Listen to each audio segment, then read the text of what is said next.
Psalm 121. Okay.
Esahenai ehel heharim me'ayin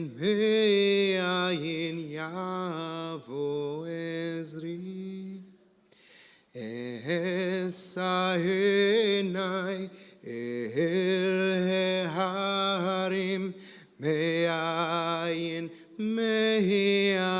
yavo ezri mehin Adonai ose shamayim ve'aretz ezri mehin Adonai ose shamayim ve'aretz. Those are the words of Psalm 121. I invite you to turn in your pamphlet, and we can join together in the English. I lift my eyes to the mountains. What is the source of my help?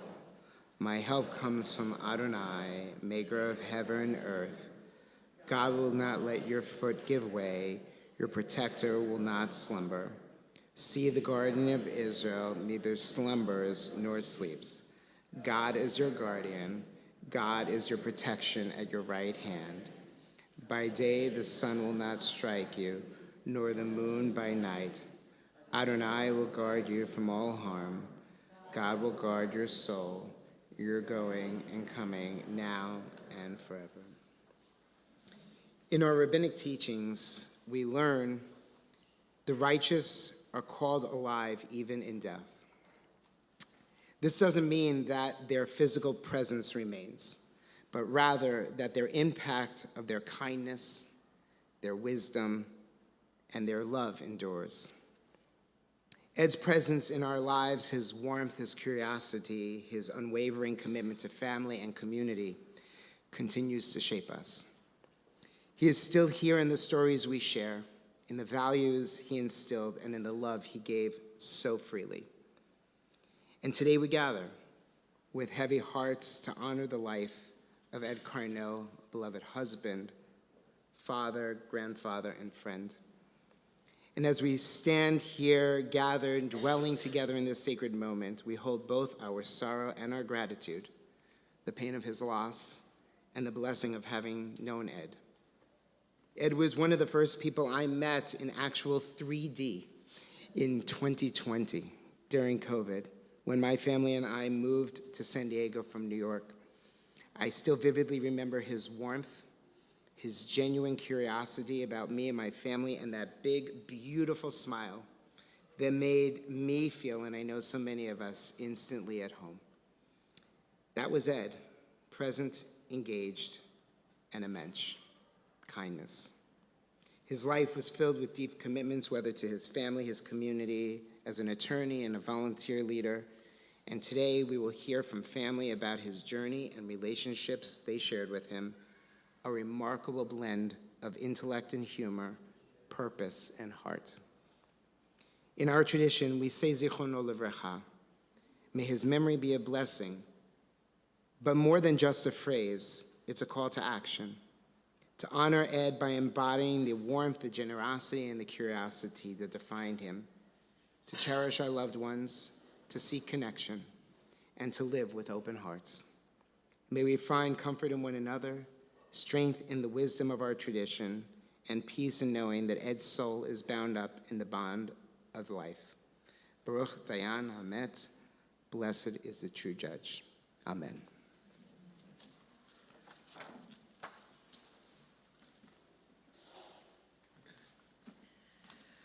We like to take comfort from our psalmists and our sages in these times.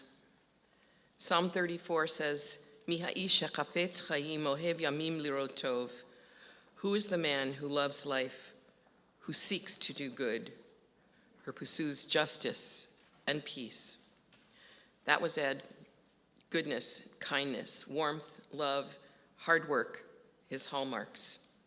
Synagogue and community were always a part of Ed's life, and for myself, I'm so grateful for his warm smile and the true caring he shared for me, and for everyone that I saw him when he was interacting with them. The 23rd Psalm notes a life well lived and a life lived in community. So on the front of your cards, won't you please join me? A song of David. Eternal God, you are my shepherd, I shall not want. You make me lie down in green pastures. You lead me beside still waters. You restore my soul. You guide me in paths of righteousness for the sake of your name. Even when I walk through the valley of the shadow of death, I will fear no evil, for you are with me. With rod and staff, you comfort me. You prepare a table before me in the presence of my enemies. You have anointed my head with oil. My cup overflows. Surely goodness and mercy shall follow me all the days of my life, and I shall dwell in the house of God forever. Our tradition from the book of Ecclesiastes teaches us that there is a time for everything under heaven. And there's a time to be silent, it says, and there is a time to speak. Today, speaking, honoring, and sharing about Ed will be Ed's wonderful and beautiful wife, Pamela, his son, Brett Carno, his granddaughter, Zoe Carno, granddaughter, Emma Carpenter, and daughter, Kimberly Carno.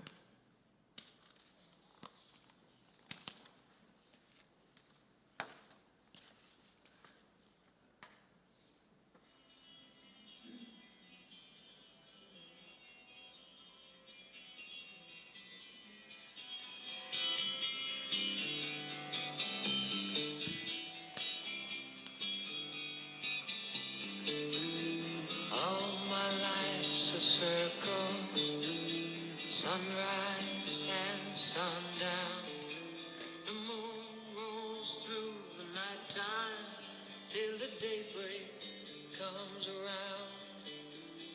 All my life's a circle, but I can't tell you why. The season's spinning round again, the years keep rolling by. Everyone who knew Ed before college called him Eddie. Yesterday, when I started to get messages from the fraternity brothers, I was reminded they called him Fast Eddie. And he was the cool one who got the young men to pledge. It was a fluke that Ed went to Tulane, the only California man, and I met him. He was dating my roommate, but she canceled a date to study and I went. That night, when I was sure she really didn't like him, I told her I was going to marry him. I switched majors to graduate early, and we got married after Ed finished 1 year of law school, and I was 6 credits short of a degree, which I completed that summer. Ed completed USD School of Law, and then went to Fort Eustis, Virginia for Army training. They promoted him to captain and let him go after 3 months. His first job was with the Federal Trade Commission in Atlanta, and he was transferred to D.C. to head up an antitrust case against Folgers Coffee and shelf spacing and price fixing.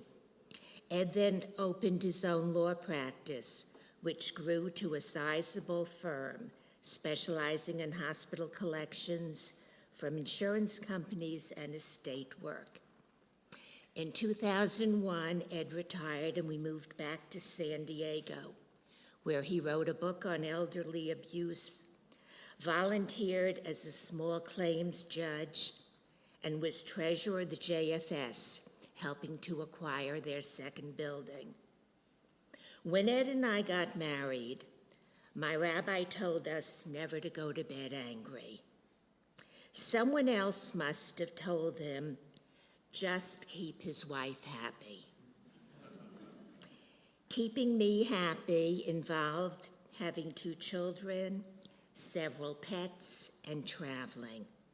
We've been to 143 countries, every fraternity reunion in New Orleans.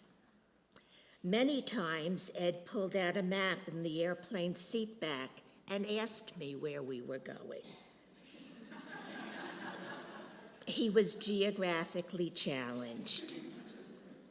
Happiness also involved not cooking.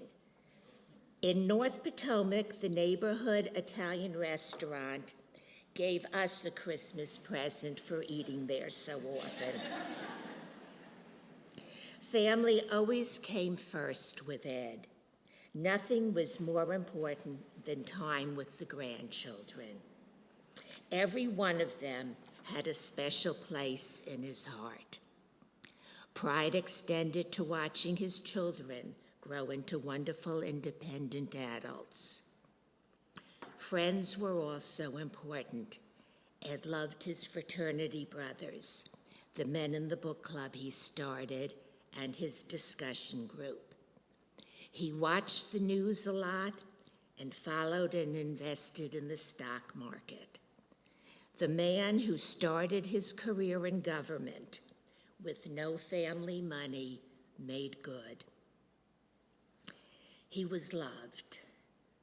We've been married almost 55 years, have 2 wonderful children, 4 grandchildren, 2 incredible daughter-in-laws. Lewy body dementia robbed him and us of time.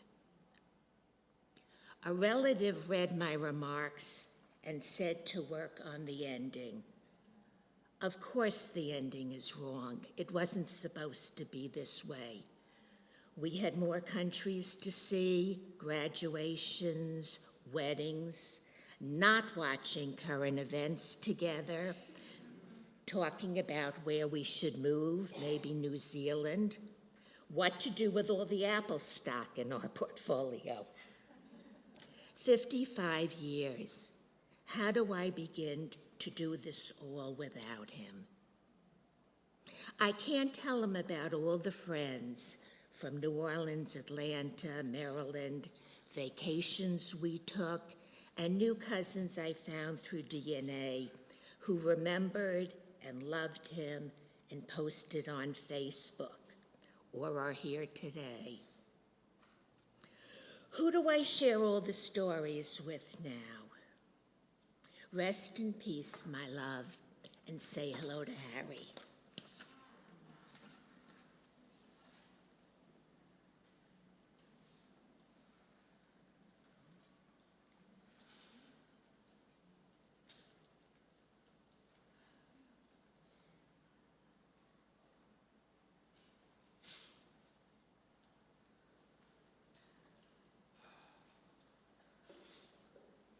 That was a great speech, Bob. You did it well.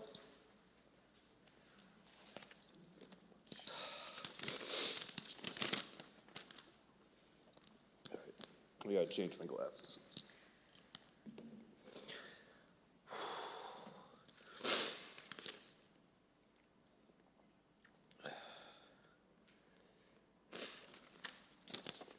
can't see it. So I recently met a couple who purchased a house 2 years ago, several $100,000 in remodel, and they lost everything in the recent LA fires. They left their house that night, not realizing that they would never see it again. I'm fortunate that I don't feel that way about my father. Years of memories and time spent up until this last week has provided me time to remember again with him. I would have preferred more, sure, but under the circumstances, I'm happy I got what I got, and I know he was more than ready. As my mom said, my dad loved people. He got excited to tell a story and was driven to start a discussion. He would talk to anyone, military guards while they're on post, ship captains, pilots, police, it didn't matter. As my mom said, restaurant owners knew him by name.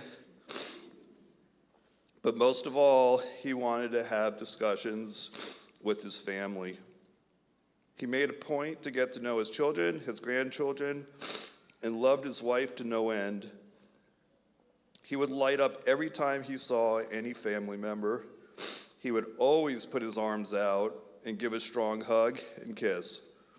Even in front of my high school when he was picking me up, he had a big hug and a kiss. Over the last 2 years, I observed my dad would glow lighter than any firefly he saw when he saw my mom. Bob, you were everything to him. What you did with Dad over the last 50 years, a lifetime of memories and stories. In every love story, in every movie, I believe that there was nobody who loved somebody more. Mom, I love you, and there's no question that Dad was in love with you. Next to family, my dad loved Judaism, as everybody said. I'm sure that he's flattered with everyone here and singing song and prayer. Today, I'm fortunate to remember 4 significant events that he spent with his family here. My wedding, Zoe's bar mitzvah, Eden's bar mitzvah, and my bar mitzvah. He was a proud father, grandfather, and husband, and he certainly will be missed. Thanks.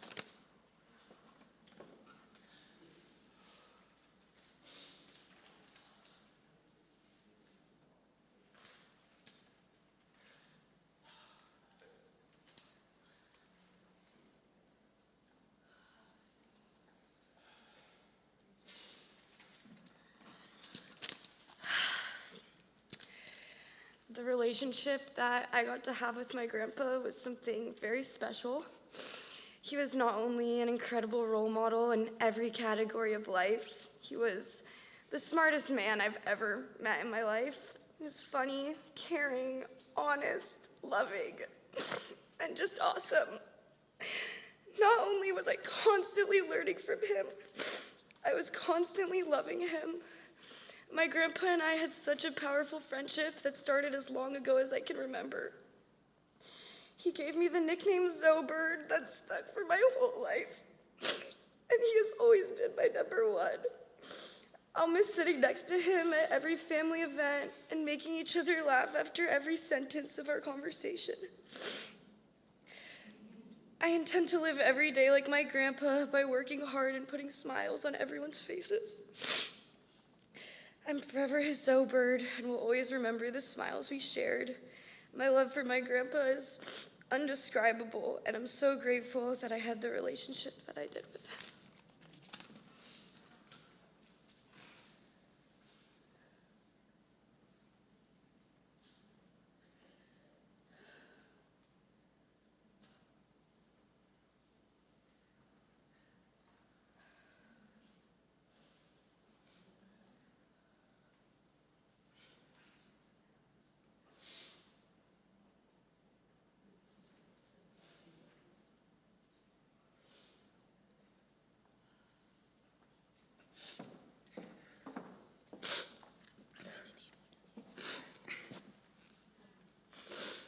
Thank you all for being here. My Grandpa Ed was the kindest, most intelligent, humble, and giving person I knew.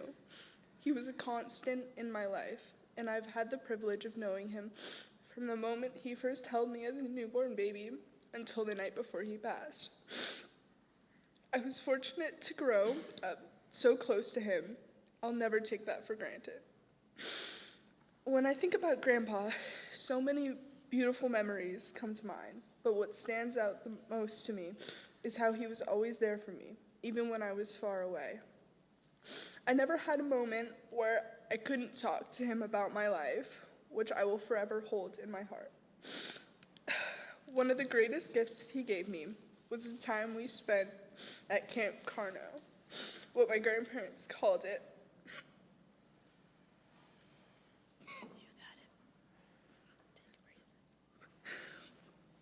Whenever Harley and I slept over at their house, every day was an adventure my grandparents meticulously planned, from breakfast through dinner. Even though I was just a kid, I knew those days were special, and looking back now, I realize how rare and precious those moments are. A typical Camp Carno day went something like this. Way too early, like 5 a.m., Grandma wakes up, eats cereal, and does the crossword puzzle. Around 7:30 a.m., Harley, Grandpa, and I wake up and eat tricks with blueberries and drinkable Go-Gurts, followed by watching morning cartoons. Then, Grandpa gave us the itinerary for the day. We would go to the Model Railroad Museum, the Air and Space Museum, or the Fleet Science Center. The list goes on. Grandpa loved taking us to museums to fill our minds with information. He would tell us about the planes and point out things we should look at. The details he shared were fun facts, and after each fun fact, he would say, "Bet you didn't know that." Then we would go to the gift shop where he would encourage us to buy all sorts of crazy mementos, and of course, Grandma was the voice of reason, shutting down that nonsense. We would always have a picnic lunch after the museum, consisting of peanut butter and marshmallow fluff sandwiches if we were lucky, or peanut butter and orange marmalade if we were not so lucky. After lunch, we would go home and take the dogs for a walk. Then it was Chinese takeout for dinner and Froglanders for frozen yogurt. That was Grandpa's favorite yogurt shop. The people who worked there all knew him by name, and I always felt so proud that my grandpa was so well loved. My grandpa loved playing board games and taught me how to play chess. I remember it because he spent hours helping me learn the game, and afterward, I told him that I wish he was my math teacher because he explains things so gently, kindly, and reassuringly. Then there were the extraordinary family gatherings at Grandma and Grandpa's house. Family Hanukkah was always so much fun with him. Grandma and Grandpa had inevitably just returned from some international trip, and Grandma had found absurd gifts for all the grandkids. The most absurd was always for Harley. After Grandma gave us our gifts, Grandpa would just slip us some money like an extra sprinkle of love. My grandpa was so much more than just a grandfather. He was a role model, constant, and inspiration. We shared a bond that I'll never fully be able to put into words, and the pain of being unable to pick up the phone and talk to him feels unbearable. But I'll always carry his memory with me, the love, the life, the joy he brought into everything, and I'll keep striving to make him proud. I will forever treasure my time with him and will never stop being grateful for every moment. I miss you more than I could say, Grandpa. I love you so much.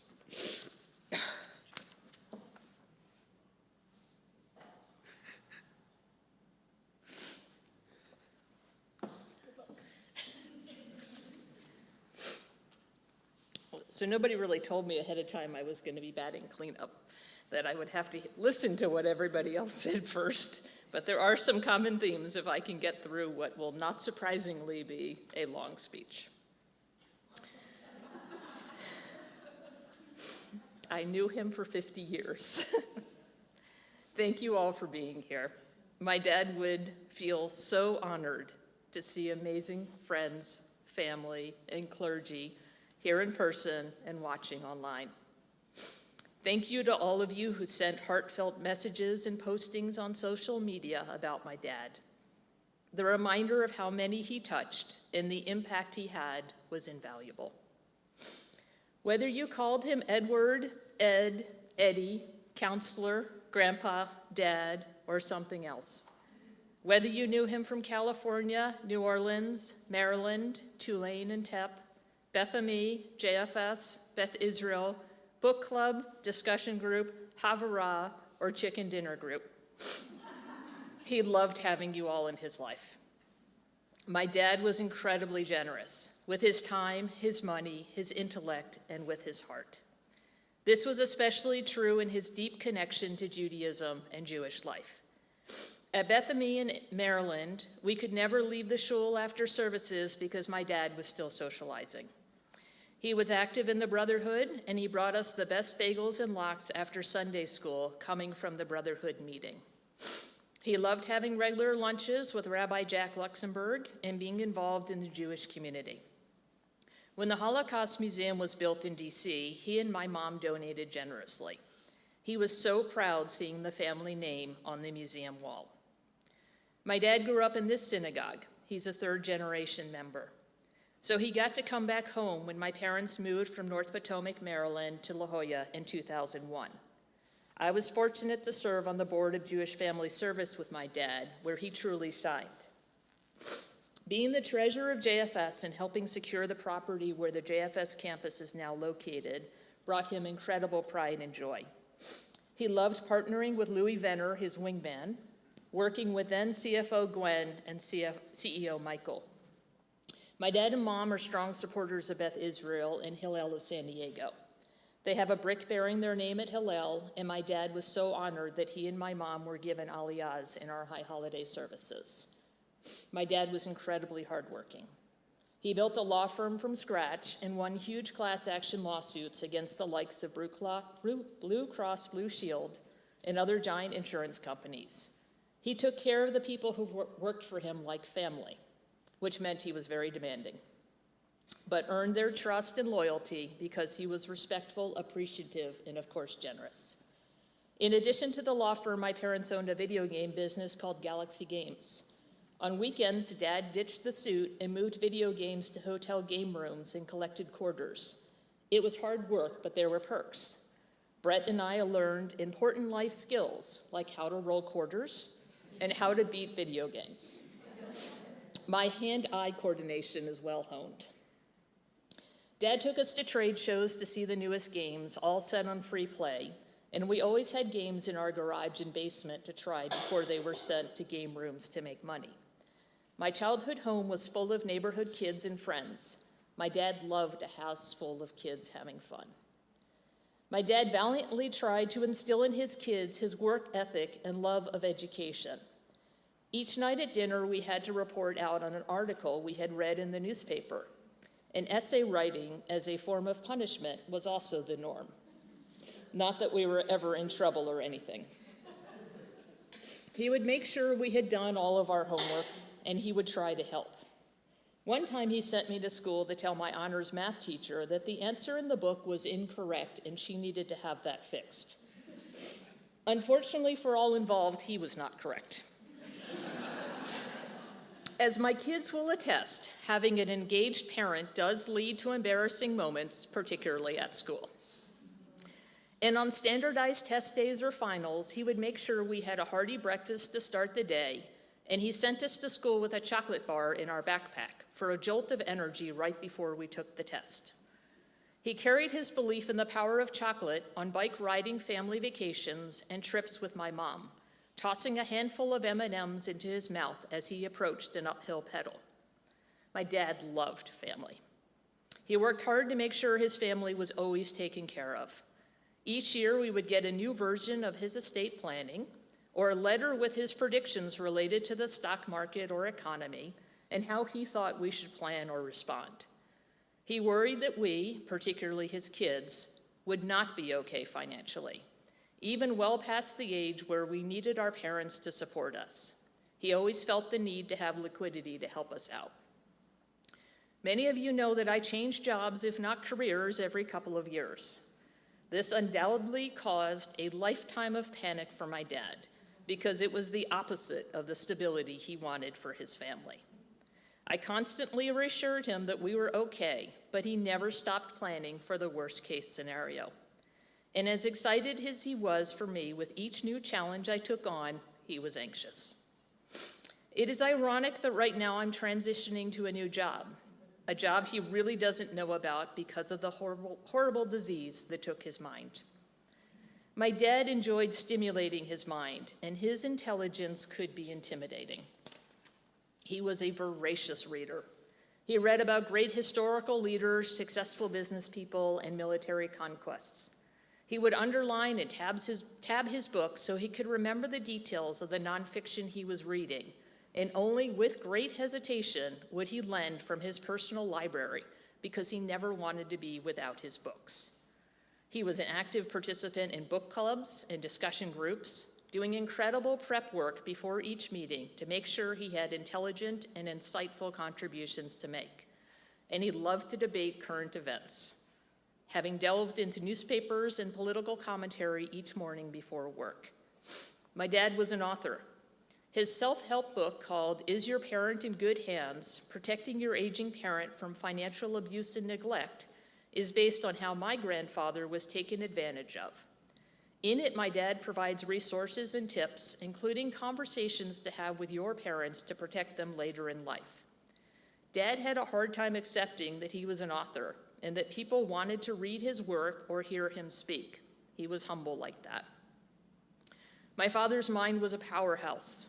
In it existed his gift for storytelling, his wonderful sense of humor, his willingness to work through any problem brought before him, and his keen analysis of financial and legal matters. It was what made him a thoughtful and charismatic judge, a brilliant attorney, a great conversationalist, a talented card player, and a father and grandfather always up for family game night. Lewy body dementia took my father's mind, but it could never take his most dominant trait, his heart. My father loved boldly and endlessly, and he shared that love willingly. Every conversation ended with, I love you, and if it was in person, it ended with a hug, and I love you. He was warm and welcoming when you entered his house. He loved having grandchildren to spoil. He was always up for going to Disneyland with Harley, Emma, and me, not shying away from any rides. Even as he lost his words, it was still very clear that he loved his family, especially his wife of 55 years. My dad never forgot that he loves my mom. He always wanted to kiss her, even in the last few days of his life. He loved spoiling my mom, being able to go on incredible adventures and buy her nice things. Mom, you completed him, and in each other you found worthy life partners. Zoe, Eden, Emma, Harley, his grandchildren. You could do no wrong in his eyes. He burst with pride when he talked about each of you and your passions. Volleyball, lacrosse, dancing, clarinet, singing, tennis, traveling. All of your jokes were funny. All of your hairstyles were perfect. Every conversation he had with you was priceless to him. You brought him so much joy. Remember him as the vibrant and loving grandfather he was, the one who took you on emergency frozen yogurt runs, sneaked you candy in his house from his private stash, took you on epic international adventures along with Grandma, rode every ride despite his fear of heights, came to your performances and sporting events, wanted to know what you were learning about in school, and he loved you with every ounce of his being. Know that he is always watching over you to make sure you are okay in this life and beyond. My dad had unwavering integrity, a quiet strength, a deep sense of honor, and a heart full of kindness. He had a sense of humor that could light up any room. His laughter was contagious. He could find joy in the simplest of family gatherings. My dad loved not only his bloodline, but the women we married. I was pretty sure there were many, many moments when he thought more positively about the daughters-in-law than his son and daughter, who were always raising his blood pressure. He loved that my wife, Tracy, filled his belly with her amazing cooking and knew where to find the light bulbs in his house. Every time I spoke to my dad, he would ask me about you. He would call you directly, and he loved when you called him. He loved that Lori valued family and the importance of family gatherings, and that she got my brother to show up. He loved that our spouses brought us happiness. I remember my dad was so excited when Tracy and I told him we were having a son because he would finally have a grandson to play ball with. The irony being my father was not athletic or sports-oriented. But he did try very enthusiastically with his Prince Harley to play catch or kick the soccer ball, even when the ball went into the bushes or the neighbor's yard. Harley, he loved your sense of adventure, your warm, full squeeze hugs, and your wonderful personality. He loved taking you to the zoo and Disneyland, doing puzzles and playing games with you. And Emma, his love for you was infinite. He would light up when you walked into the room. It was so special to him when you called him and told him what was going on in your life. Every time you accomplished something, his chest burst a little more with pride. He loved hearing about Kate and all the amazing things you do, and he loved that you loved him so much. You know he kept the letter that you wrote him a few years ago close to his heart.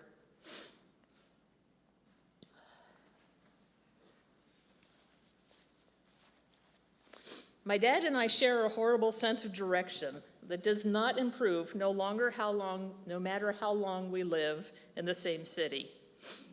Colorblindness.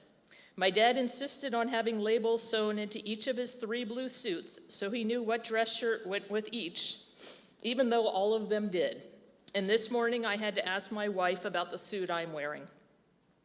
We both carry a $100 bill for emergencies, are protective of our family above all else, can tell a good story or joke and captivate an audience. We value education, honesty, and integrity, and are willing to take risks for the people we love. I can think of no better role model than my father. I was proud of him and proud to be his daughter. I will continue to work to be more like him. Watching Dad suffer was the hardest thing I've ever had to do in my life. As horrible as it was that his life was cut short and that his mind of all things went first, I'm glad he is now in a place without pain. A place where he can again find his words, his smile, and of course his favorite dog, Tally-Ho. I know he is waiting, perhaps not patiently, for my mom, the love of his life, to come meet up with him so they can plan their next cruise. I look forward to telling him about my new job. Zeker Zazik Livracha. May the memory of the righteous be a blessing. I love you, Dad.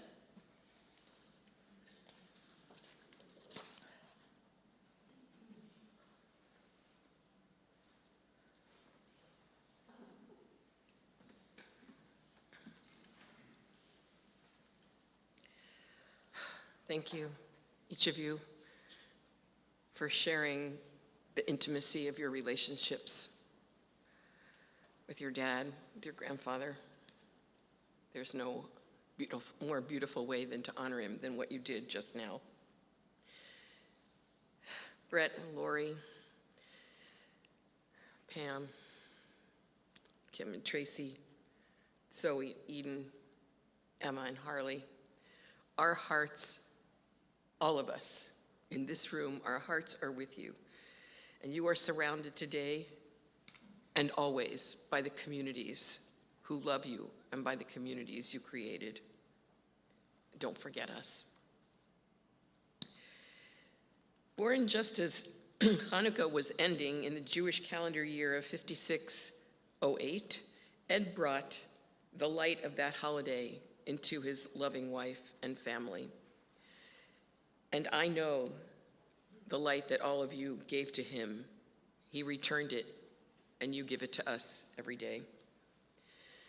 And this week, the week of Ed's death and memorials, the Torah portion is Vayakel, where the artisans and architects, Oholiav and Bezalel, who were filled with the Spirit of God, used their gifts to build a sanctuary. Each one of us is a builder, an artisan of our lives and the lives of our families. And Ed, along with Pam, the love of his life, built his family, his profession, his community with his godly gifts. And we who knew him were the lucky receivers of his gifts. I loved finding out that he always put you first. That was beautiful. And that he was, in fact, from the tribe of the Kohanim, so that building that he built, he would be in service as he was, and I didn't know it. I think especially for Zoe and Ida and Emma and Harley, take his love and the gifts he gave you and build them into your future. Yehei Zichro Baruch, his memory is always going to be a blessing. In a few moments, we will end our service. I just want to remind you that the family is requesting if you make donations, you can make it to Beth Israel. There will be Shiva Minyan tonight at 6 p.m. at Pam's home, and tomorrow night also at 6 p.m. at Kim and Tracy's home.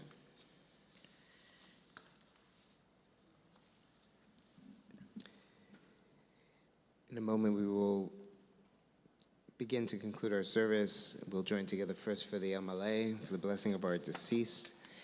And I invite you to rise at this time.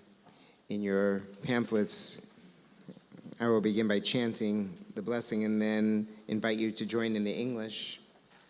And perhaps where the dots are, you can fill the name in of however you referred to loving Ed. El Male Rachamim Shochein Bamromim Hamense Menucha Nechona Tachat Chanfei Hashchina Im Kedoshim Utorim Kezohara Mahazirim Et Nishmat Eliezer Benyamin Shelach Le'olamo Began Eden Tehei Menuchato Ana Balachamim Yasirechu Beseter Kanafav Le'olamim Vayitro Mitroch Chaim Et Nishmato Adonai Hu Nachalato Ve'anuach B'Shalom Al Mishkavo V'nomar Amen. We join together. God filled with mercy, who dwells on high, bring proper rest beneath the wings of your presence, amid the ranks of the holy and pure, to Edward who has entered eternity. The Garden of Eden will be his resting place. May you, who are the source of mercy, shelter him beneath your wings eternally, and bind his soul in the bond of everlasting life.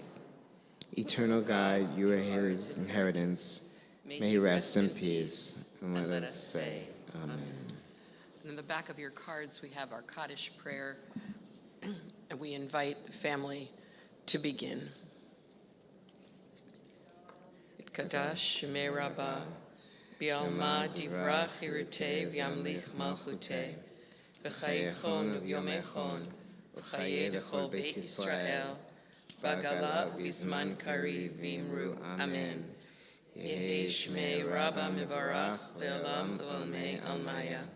יתברך וישתבח ויתפאר ויתרומם ויתנשא, ויתהדר ויתעלה ויתהלל שמי דקודשה בריחו, ואלה מכל ברכתה ושירתה, תושבחתה ונחמתה, דמירן בעלמה באמרו אמן. יהי שלמה רבה מן שמיים, וחיים עלינו ועל כל ישראל, ואמרו אמן. עושה שלום במרומיו, ויעשה שלום עלינו ועל כל ישראל, ואמרו amen. May the one who causes peace to reign in the high heavens cause peace to reign among us, all Israel, and all the world. And together we say, amen. Amen.